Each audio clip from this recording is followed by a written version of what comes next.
Welcome to Cash in the Cyber Sheets. I'm your host, James Bowers, and together we'll work with business leaders and industry experts to dive into the misunderstood business of cybersecurity and compliance to learn how to start making money from being secure and compliant.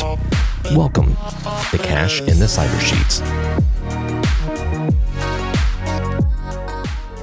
Welcome back to Cash in the Cyber Sheets. I'm your host, James Bowers, Chief Security and Compliance Officer here at Input Output. Very happy to have you back here with us today. Slightly frustrated, slightly frustrated, as if you're watching us, you can see the new digs. We've been laying out the new studio, getting everything set up. We're about 50-50 there, and this is actually the third time trying to record this. Everything looks like it's working well, and then it just like crashes on us. So if you're watching and you see me like now, I keep looking over at the screen because I don't even have all the cords long enough to be able to stay looking at the camera and see what's going on. It's to see if this craps out on us, and if it does, to know where it does, so I can fix it and get back in. So really happy you're here with us. Third time saying this. Let's get into it. So today, what I want to talk about is the major data breach, the 16 billion records. If you've been looking at Facebook, if you've been looking at any news articles, you've probably seen it out there. And what I'd really like to do is dive into what that is, what that means for you, what you maybe should do, and good next steps. Before we get into that, please click that like, click that subscribe. If there are things that you would like us to talk about on the show, or some good wins that you've had with your cybersecurity or compliance program, please leave those in the comments. Would love to hear about them. Before getting started in today's episode, though, I do want to talk about something that we're seeing in our comments, something that we're seeing in other comments on other cybersecurity and IT podcasts and forums. And we're removing it when we see it, but just in case you see it in ours or somewhere else, I just want to throw it out there.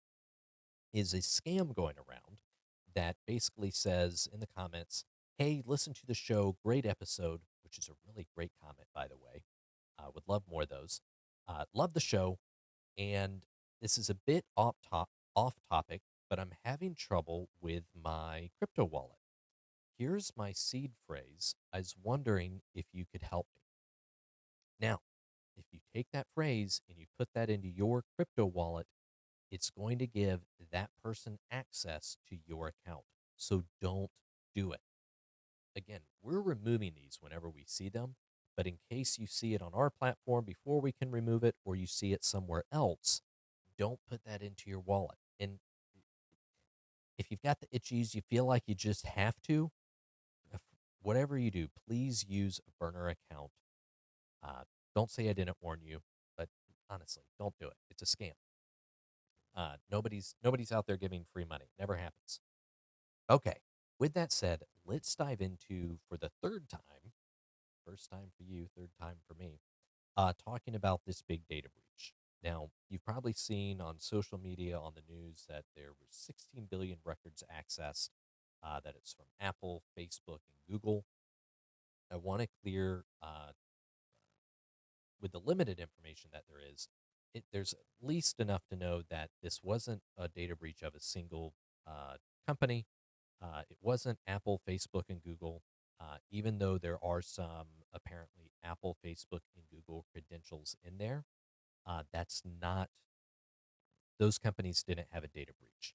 So that may change later. We may find out something later, but that's not the case now. It's also not any other particular company. Here's where it gets weird. When reading about this, when trying to get more information to be able to report to you about it, to speak intelligently, there's not a lot to go on. When reading about it, it says that a researcher came across an unsecured database that was briefly accessible. And like it stops, like right there. It doesn't say what database, where they found it, what they were doing. just nothing. That, hey, there was a database here and it had 184 million records, and then there were actually 30 different data sets. Some of those had like 3.5 billion, others had others. And this all totaled up to 16 billion records, which is a sensational headline, but there's no real substance behind it. So that's kind of weird. Um, it doesn't really say where this was, if it's still accessible, but at some point it was, and that it could be out there, and that a lot of the articles are saying, oh, you need to go out there and change everything because everybody has access to it. And uh, I don't, I don't know about that. Um, I'm never going to say don't change your passwords, don't update your accounts, but I also don't know if I would act like the house is on fire and immediately freaking out. I'm not going to start running through the town yelling, your passwords are compromised. Uh, I, I just don't think that's the case. Um, there's obviously a lot of records here, probably a lot of duplicates, um, stating it's from malware, credential harvesting, and all types of other vectors. Um, but if I'm honest, I think that's always been out there. I think it's an aggregate of a lot of accounts, a lot of data breaches, and there's definitely data breaches you haven't heard about. So, what I think this actually really means for you, I think good actionable steps here is that you should look at making sure you have good password hygiene, making sure that you're using strong credentials. If you can, use a passphrase, making sure you have MFA on every account, making sure you're reviewing your access logs. Is there anything that looks weird?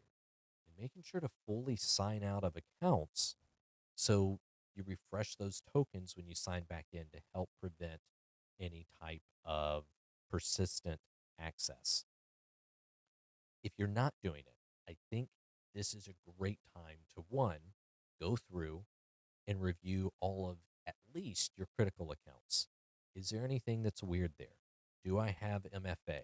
Do I have logging set up? Do I have a backup MFA?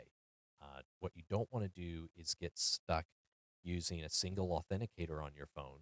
And if that ever gets broken or you have to get a new phone, now you've lost your MFA. It can easily create a single point of failure unintentionally. One thing that we like to use is the YubiKeys. If you're not watching the episode, you're just listening, you're not seeing me actually show it, so your loss. You're also not getting to see me, so double your loss. But using the YubiKeys is great because you can create backups. I've got one here, I've got one in a vault, I've got one in another place.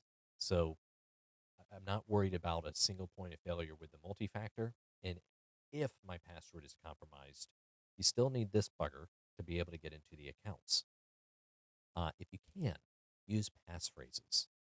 Go through, if you haven't in a long time, and check all of your critical accounts. Are they locked down as much as they can be? Uh, do the user access audit. And if you're in there and you haven't changed the password in a while, or you're in there and you can really easily enough, go ahead and change the password. Make sure you're not duplicating any accounts.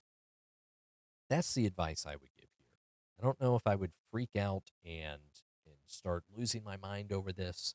I would definitely use it as a good reminder to do good password and multi-factor hygiene, good access controls, good logging and monitoring, and use this as a kick in the rear to go double check those things. In the description, I'll go ahead and put some of our infographics, good resources that we have around password management, MFA. I think we've even got one in there about our performing a good user access audit. Um, like I said, I think this is a good time to go do that. We'll definitely report on anything new that we see around this, if there is any more information. But as of right now, it's really just a lot of, we saw a lot of credentials in this unsecured database, and we can't say from where and when. And I don't know. It's really weird reporting. In any case, do your good due diligence. Make sure you're secure out there. If you need any help, reach out to us. leave us some comments, leave us some likes, and until next time, thanks for listening. Thanks for joining us today. Don't forget, click that subscribe button, leave us a review, and share it with your network. Remember, security and compliance aren't just about avoiding risk. They're about unlocking your business's full potential. So stay secure, stay compliant, and we'll catch you next week on Cash in the Cyber Sheets. Goodbye for now. Life goes up and it goes down.